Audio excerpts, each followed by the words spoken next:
Assalamualaikum warahmatullahi wabarakatuh. Waalaikumsalam Eling warahmatullahi buat selamat wabarakatuh. salam seduluran metal.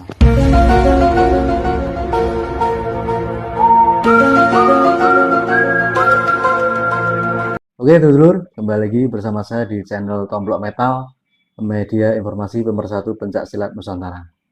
Oke dulur, alhamdulillah dalam kesempatan kali ini saya sudah bersama dengan dulur-dulur dari Mantingan. Alhamdulillah untuk channel Tomplok Metal diberi izin untuk mengulas tentang sejarah perkembangan mulai masuknya Esa Winongo di Kecamatan Mantingan. Jelasnya dan lengkapnya lagi nanti bisa dijelaskan oleh dulur-dulur sepuh sekaligus narasumber yang sebagai pelaku sejarah Esa Winongo di Kecamatan Mantingan. Monggo untuk perkenalan dan dulur-dulur jantan apa seperti pepatah ya, tak kenal maka tak sayang. Assalamualaikum warahmatullahi wabarakatuh. Waalaikumsalam warahmatullahi wabarakatuh. Eling kuat selamat, eling kuat selamat, eling kuat selamat.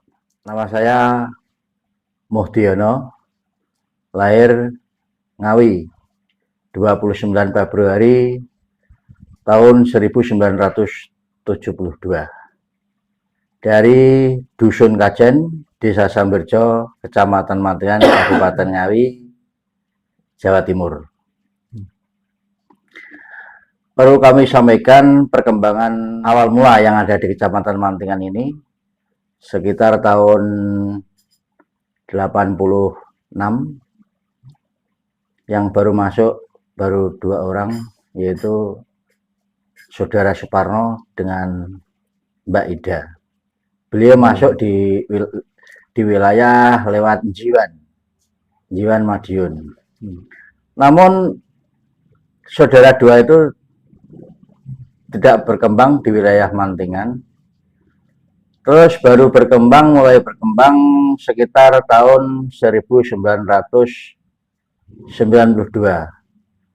Karena di sini ada yang sekolah di Madiun, di STM Madiun, Saudara Suwardi.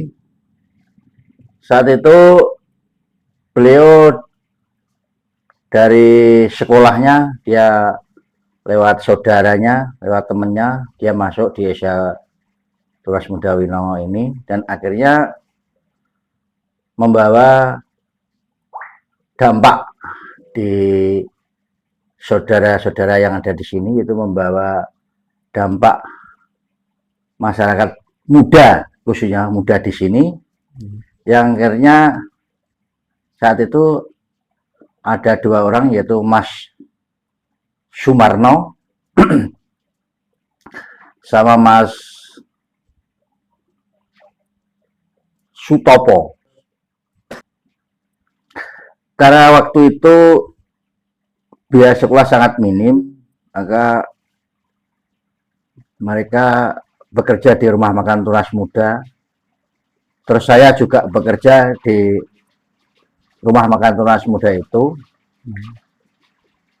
Kenapa saya juga ikut masuk saat itu tahun 1992 ikut masuk di Esa Tunas Muda Winongo ini? Karena saat itu Saudara Suwardi ini mengadakan silaturahmi sambung dengan saat itu Sumarno. Saat itu belum masuk di Esa Tunas Muda Winongo ini, dia jebolan dari organisasi yang lain.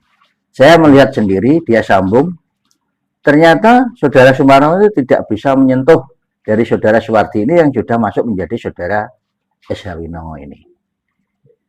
Dengan sambung silaturahmi itu, kami menyaksikan akhirnya Saudara Sumarno itu masuk, ikut terpengaruh masuk, karena dia juga merasa aku tingkat hampir lulus dari organisasi yang lain kok, tapi aku nyatanya tidak bisa menyerang. Akhirnya dia masuk menjadi Saudara Esa Tunas Muda Winongo ini. Dan saya menyaksikan sendiri Menyelesaikan sendiri, akhirnya saya juga tertarik, kami kejar tahun 1992. Nah, dengan masuknya saudara itu akhirnya menjadi 7. Saat itu kami kejar 92 itu ada 3 saudara yang bersamaan, yang tadinya baru 4, tambah saya dan saudara yang lain itu 2, jadi 3 bersamaan kejar, jadi menjadi 7. Yang menjadi pengalaman kami yang luar biasa ini, saat kami babat Esha Winongo di Kecamatan Mantingan ini luar biasa tantangannya. Di saat kami siar Esha di wilayah Kecamatan Mantingan, alhamdulillah banyak yang tertarik, karena yang membedakan Esha dengan yang tidak itu, 1, puasa Senin Kemis, 2, tingkah lakunya yang berbeda.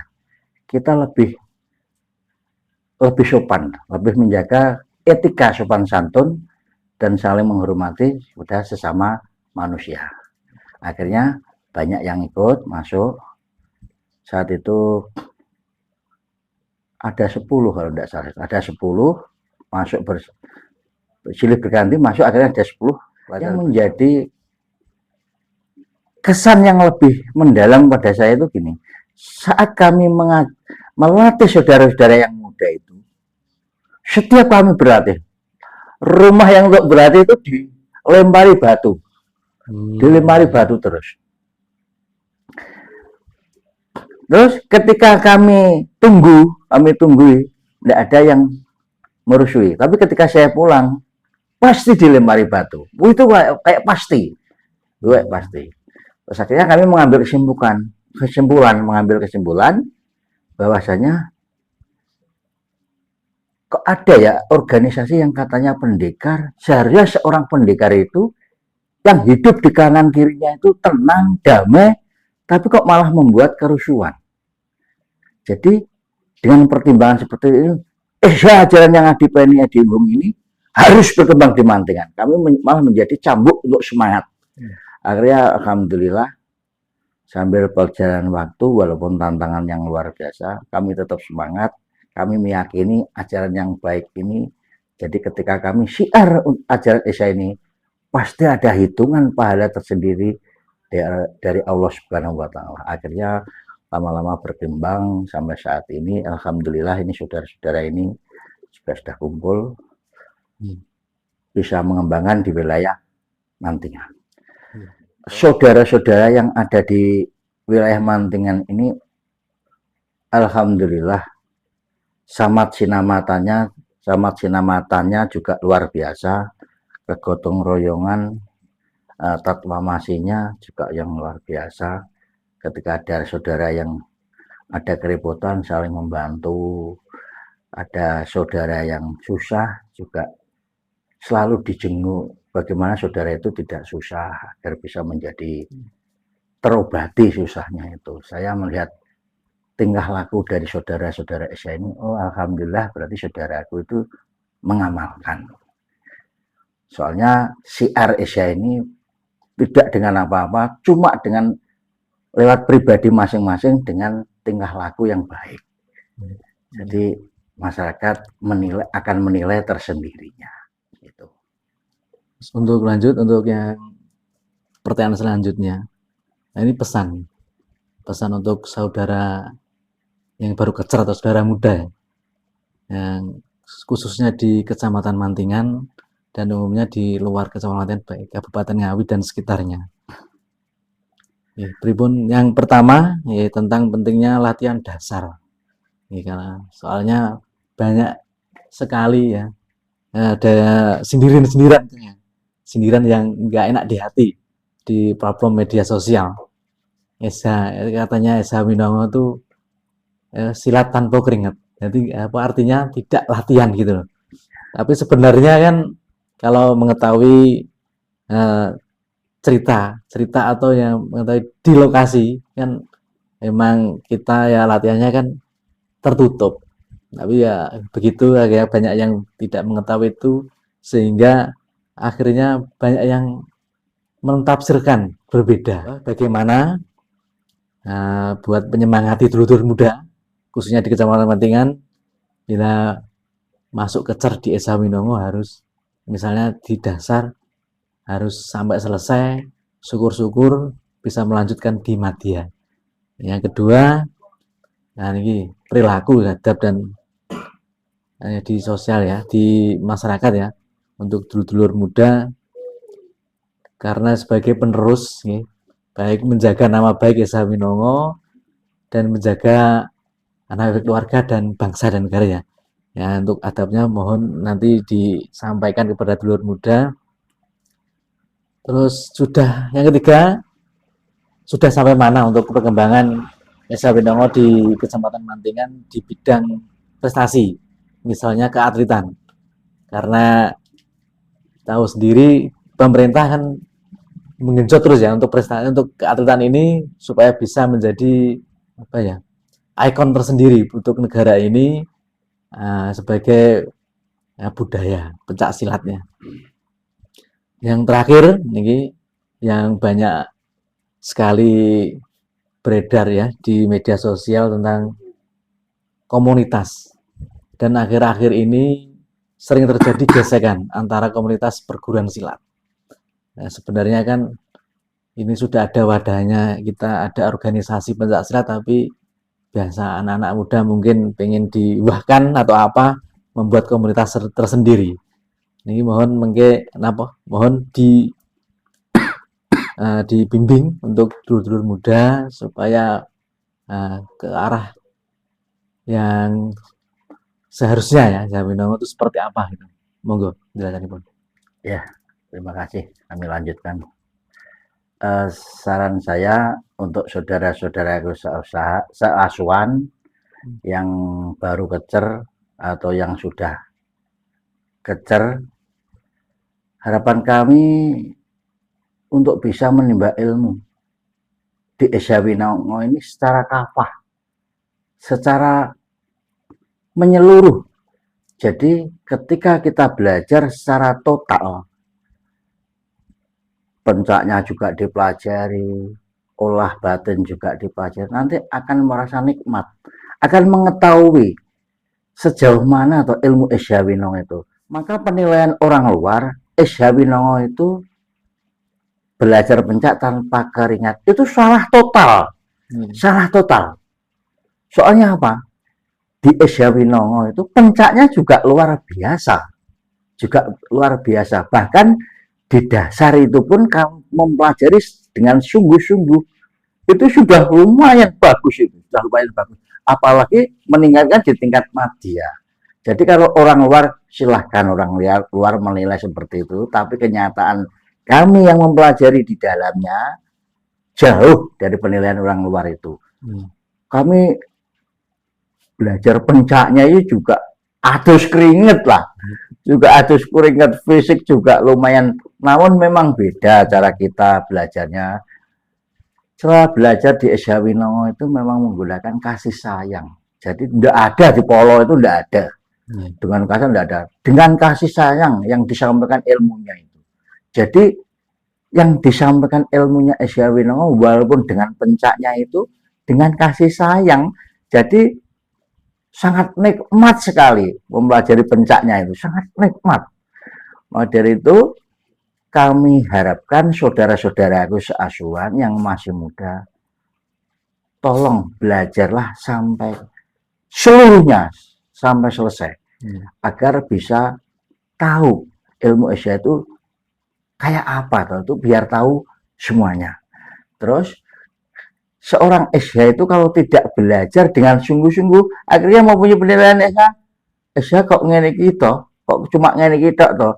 Padahal dia tidak mau belajar. Kalau mau belajar itu luar biasa. Soalnya apa, di Esa itu dipelajari. Kamu yang mempelajari sudah sampai selesai itu ya, mulai dari negara ini sedang tenang, sikap seorang Esa itu harus ambil jurus yang mana, itu ada.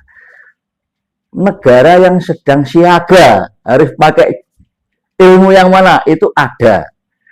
negara yang sedang carut marut geger besar, itu seorang Hasya itu harus pakai ilmu yang itu dipelajari di saya itu.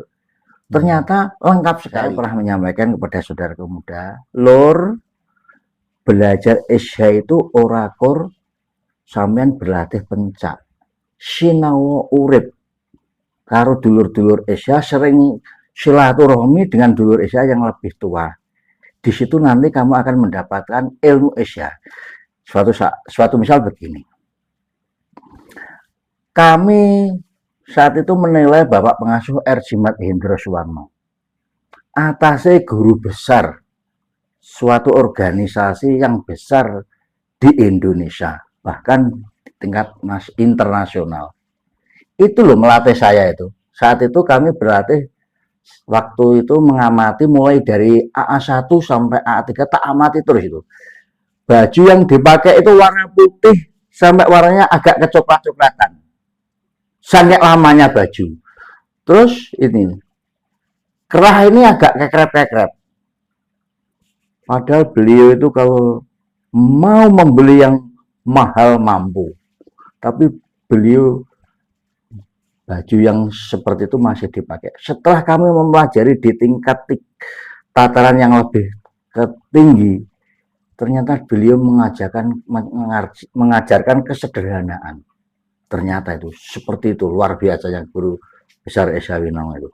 Namun ketika beliau diundang ke acara-acara saat itu, saat kami mengawal di undangan di Powil, beliau sangat necis, pakai baju yang luar biasa istimewanya. Berarti beliau melatih putra asuhnya itu dengan kesederhanaan itu. Terus yang tidak kalah pentingnya, saudaraku-saudaraku yang muda, maka dari gaya hidup itu boleh kita matching, namun jangan merendahkan orang lain. Kita harus mengutamakan kesederhanaan itu tadi. Terus yang tidak kalah pentingnya ini, bapak itu ketika berjalan pasti menunduk, pasti itu, tak amati terus itu, pasti menunduk. Ketika putra sowan, bapak itu juga menunduk terus, tapi ketika menjawab dengek gitu dengan senyuman, dengan senyum baru menjawab. Itu berarti beliau itu mengajarkan kerendahan hati kepada putra asuhnya.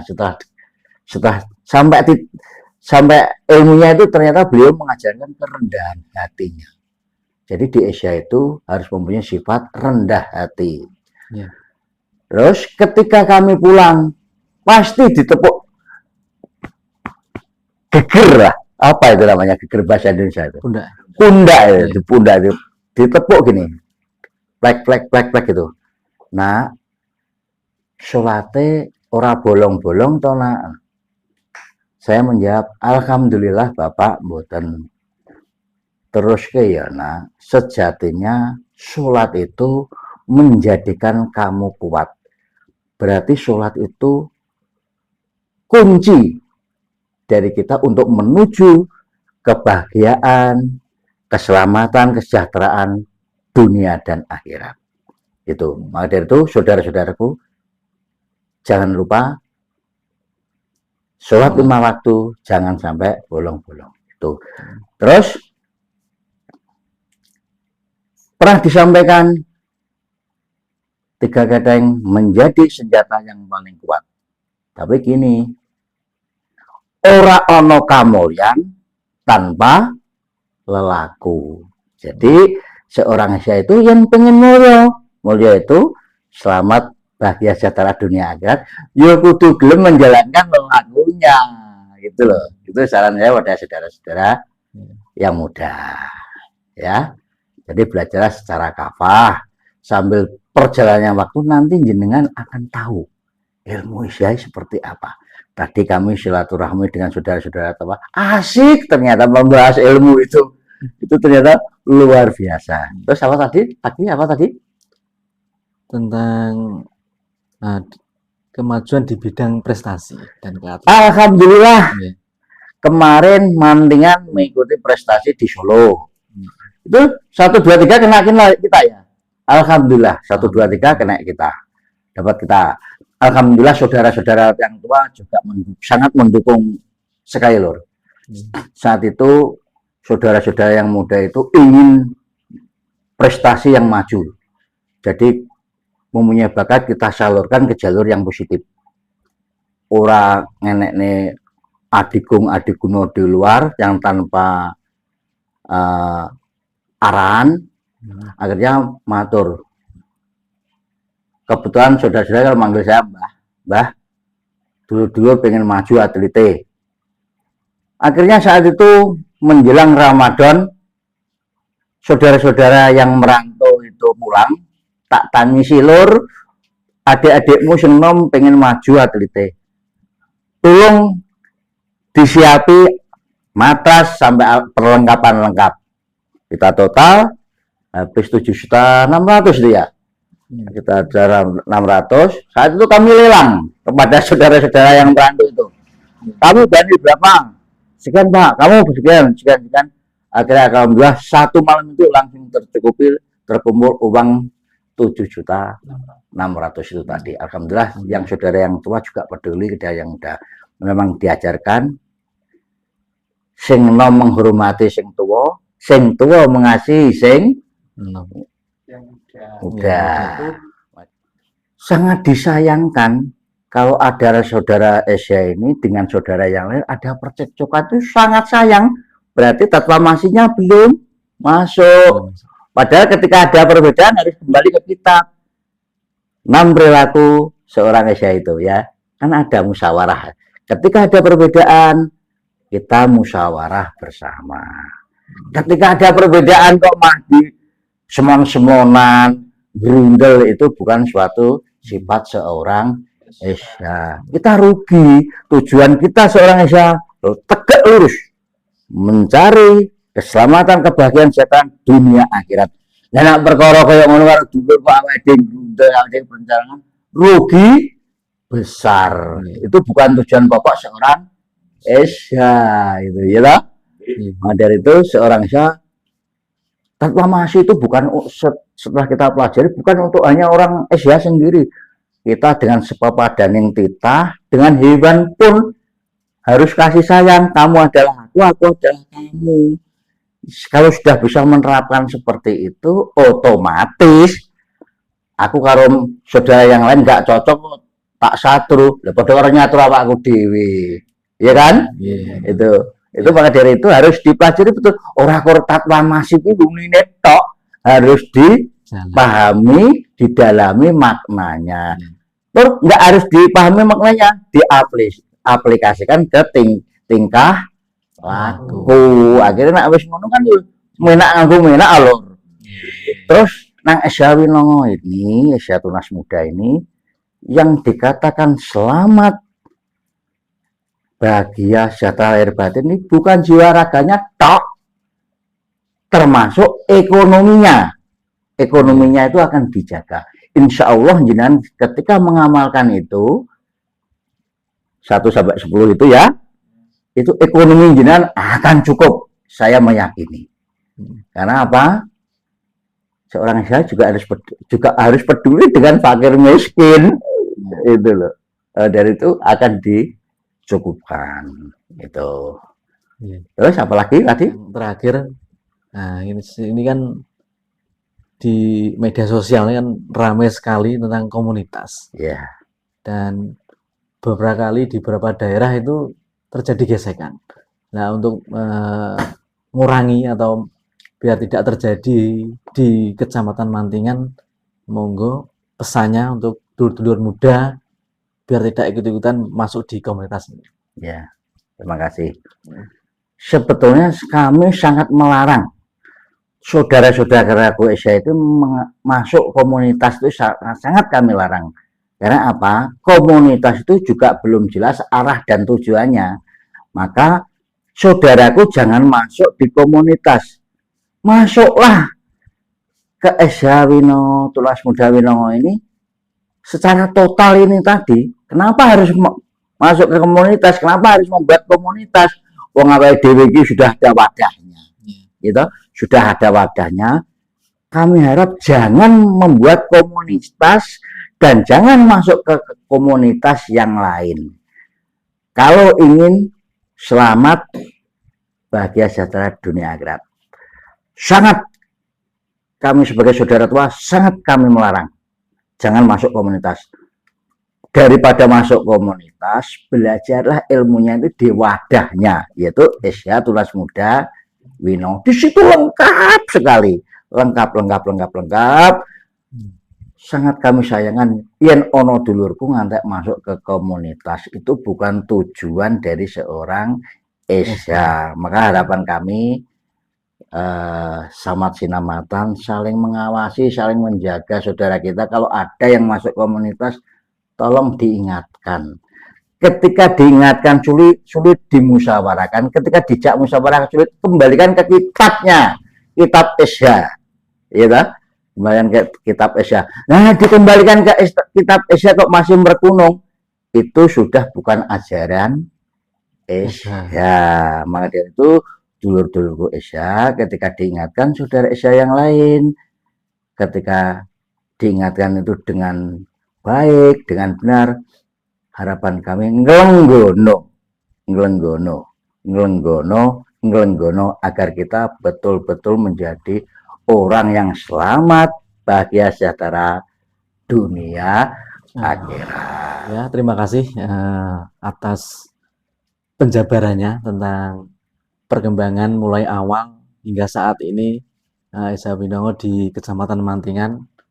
Alhamdulillah banyak sekali masukan, banyak sekali apa ya istilahnya wejangan-wejangan lah buat dulur-dulur muda, khususnya buat saya sendiri dan buat dulur-dulur yang subscriber ya, Tomblok Metal dimanapun berada.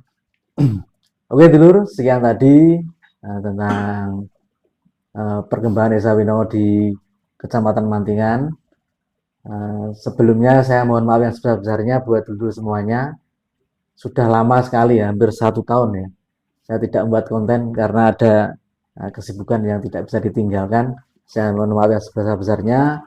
Alhamdulillah ini sudah ada longgar.